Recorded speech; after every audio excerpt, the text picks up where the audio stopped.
विद्युत द्विध्रुव के जो निरक्ष रेखा होती है उसके ऊपर कोई बिंदु है और उसके ऊपर हमें निकालना है विद्युत क्षेत्र की तीव्रता, या यूं कहें कि विद्युत द्विध्रुव के निरक्ष पर स्थित किसी बिंदु पर विद्युत क्षेत्र की तीव्रता निकालनी है।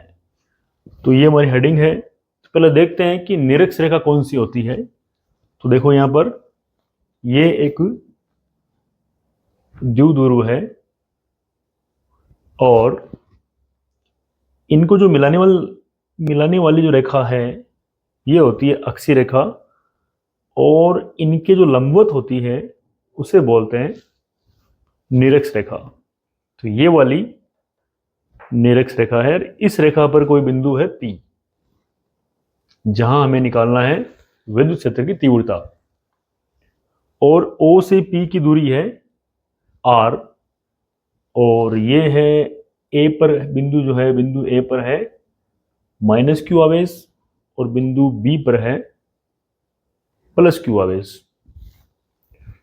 और ये A और A इधर हो गया, तो A बीच में दूरी हो गई 2a, और P वेक्टर की दिशा होती है -q से +q की ओर। अब देखो यहां इस +q की और P के बीच में जो दूरी है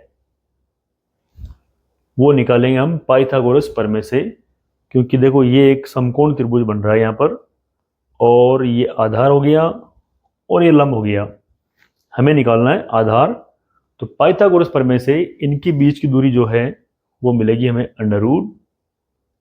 √r² + a²। इसी तरह -q से P की दूरी निकालेंगे तो वो भी हमें सेम मिलेगी, क्योंकि यहां पर भी आधार a है और लंब r है। तो ये दूरी भी हो जाएगी r² + a²।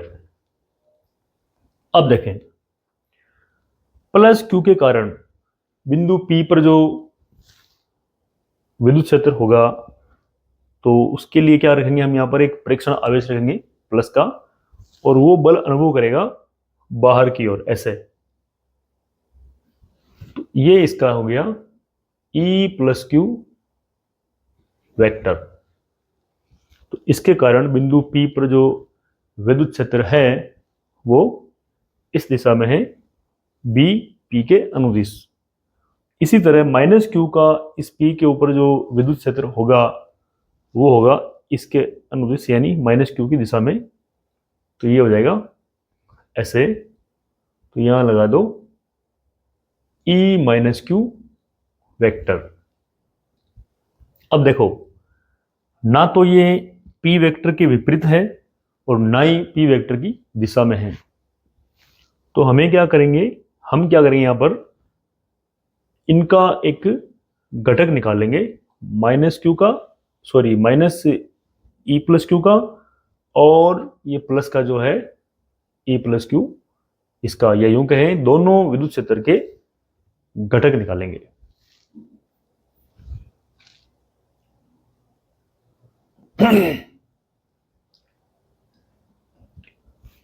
अब देखो यहां पर E + q और E - q ना तो P वेक्टर की दिशा में है ना ही उसके विपरीत है। तो ऐसी कंडीशन क्या करेंगे, इनके हम घटक निकालेंगे। तो घटक देखो, उसके लिए हम यहां से एक लाइन ऐसे मिलाते हैं और इसको मिला दो ऐसे, और यहां जो कोण है वो थीटा है, ये थीटा है, तो यहां पर भी क्या हो जाएगा, कोण थीटा। ये एक ही लाइन है, दोनों क्या है, समांतर, तो कोण दोनों सेम हो जाएंगे। अब देखो थीटा के सामने वाली भुजा होती है लंब, और ये होता है आधार। तो इसका आधार की दिशा में जो घटक होगा वो मिलेगा हमें E + q cos थीटा, और E - q का इधर जो घटक मिलेगा वो मिलेगा E - q cos थीटा। दोनों घटक जो है वो एक ही दिशा में है, इसलिए क्या है, ये जुड़ जाएंगे। तो ये हो गया E निरक्ष, ये हो जाएगा E निरक्ष, ऊपर लगा दो वेक्टर।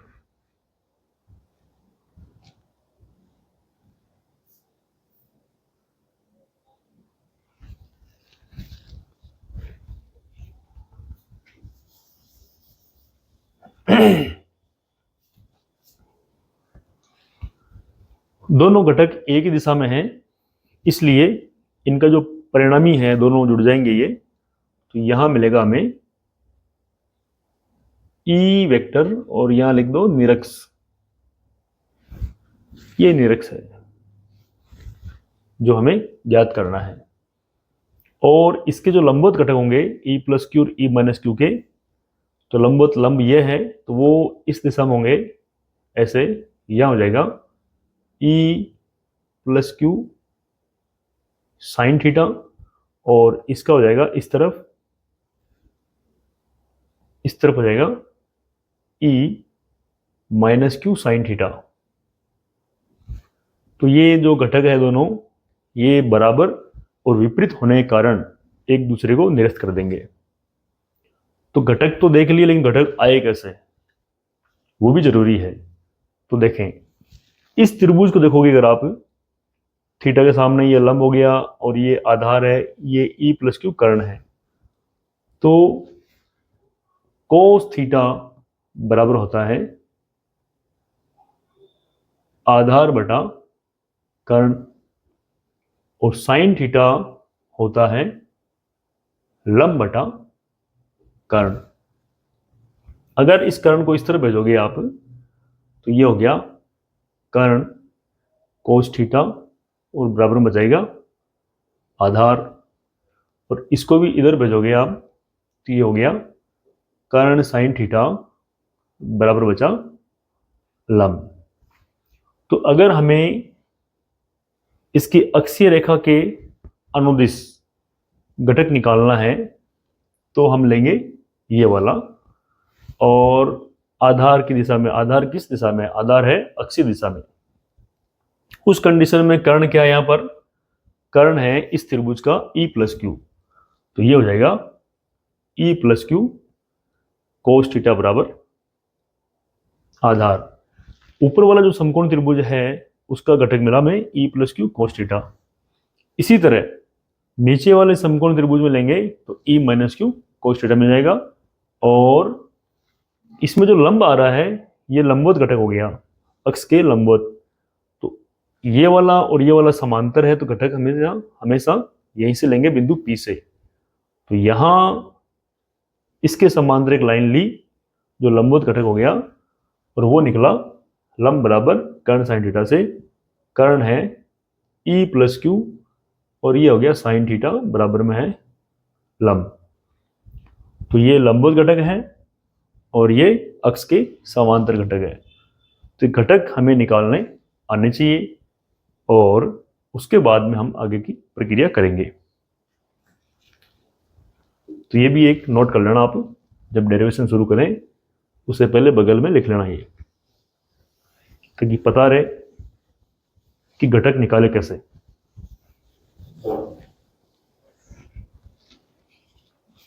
तो ये है चित्र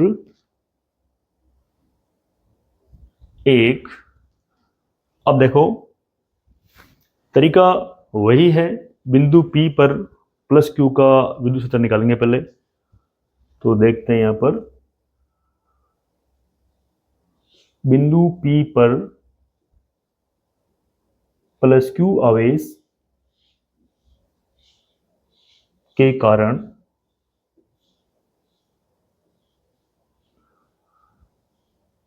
विद्युत क्षेत्र, तो ये हो जाएगा E प्लस क्यू वेक्टर बराबर 1/4 पाई एप्सिलॉन नॉट, और यहां पर प्लस क्यू का ले रहे क्यू बटा, अब देखो प्लस क्यू और P के बीच में दूरी क्या है, वो है अंडररूट आर स्क्वायर प्लस ए स्क्वायर। तो यहां पर ले लो अंडररूट आर स्क्वायर प्लस ए स्क्वायर और ऊपर लगा दो स्क्वायर। अब इसकी दिशा जो है वो इस तरफ है, ना तो P की दिशा में है ना P के विपरीत है। तो वेक्टर लगा दिया, तो यहां लिख दो BP के अनुदिश, BP के अनुदिश, BP की दिशा में हो जाएगा ये समीकरण 1 है। प्रयास करेंगे पूरी डेरिवेशन इस बोर्ड पे आ जाए। नहीं थोड़ा बहुत मिटाना पड़ेगा। अब देखो, तथा बिंदु P पर -q आवेश के कारण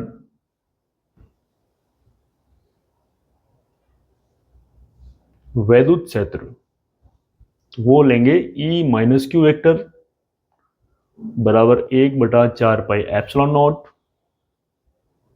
q बटा, और यहां पर यही लेंगे क्योंकि दूरी दोनों की बराबर है, ये और ये, तो ये हो जाएगा √r² प्लस a²। तो इसकी दिशा हो जाएगी PA के अनुदिश।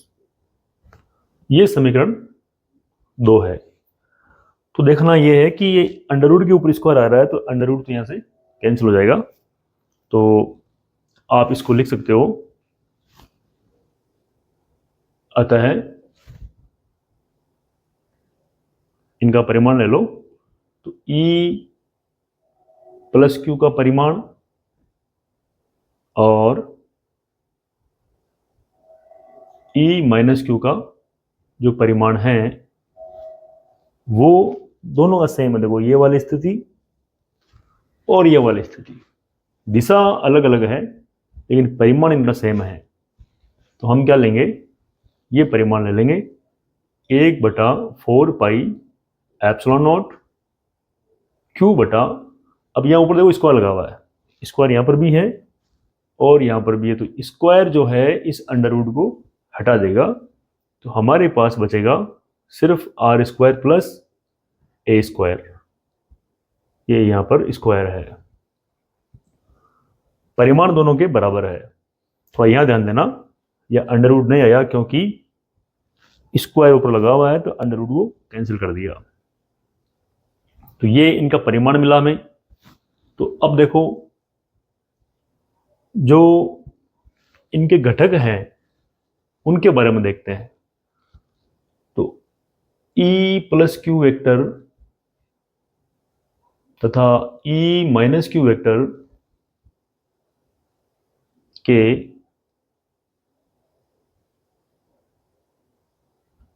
अक्ष के समांतर घटक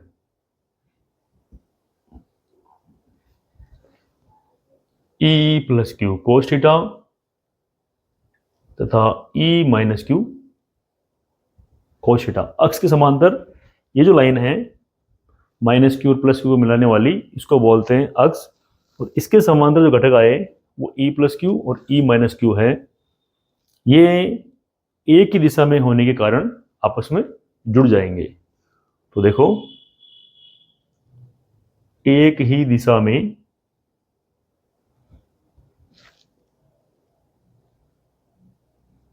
होने के कारण जुड़ जाते हैं तथा अक्ष के लंबवत घटक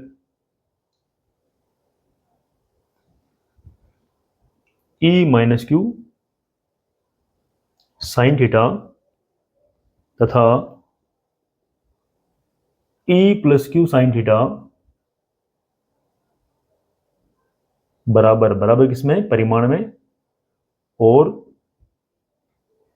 दिशा में विपरीत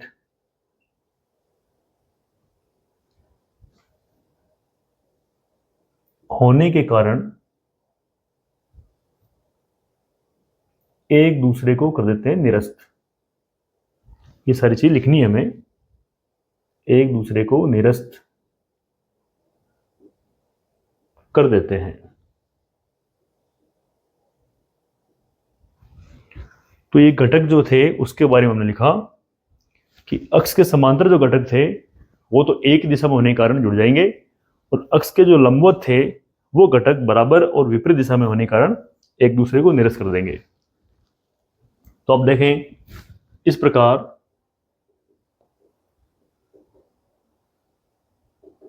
बिंदु P पर कुल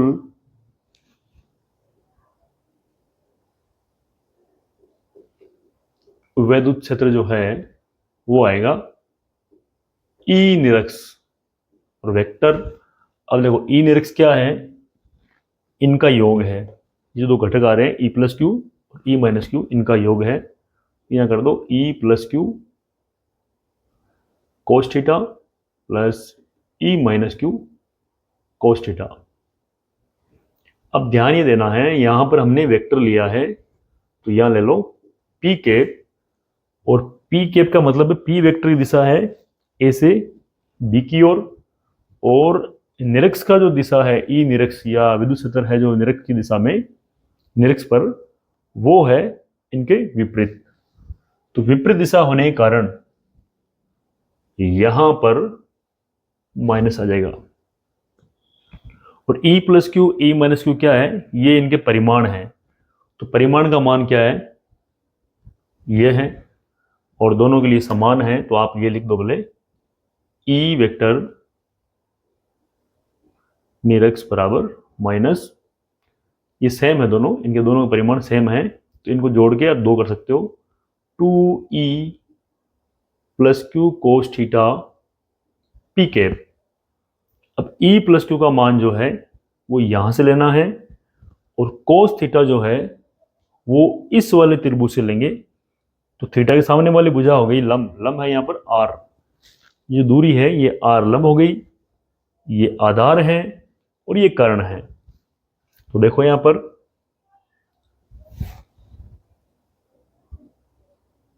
चित्र 1 से कोस थीटा बराबर है a बटा under root r square plus ए स्क्वायर। तो एक तो कोस थीटा जगह ये रखेंगे, और E प्लस क्यू की जगह ये वाला जो मान है वो यहां पुट कर देंगे। तो देखें यहां पर E निरक्स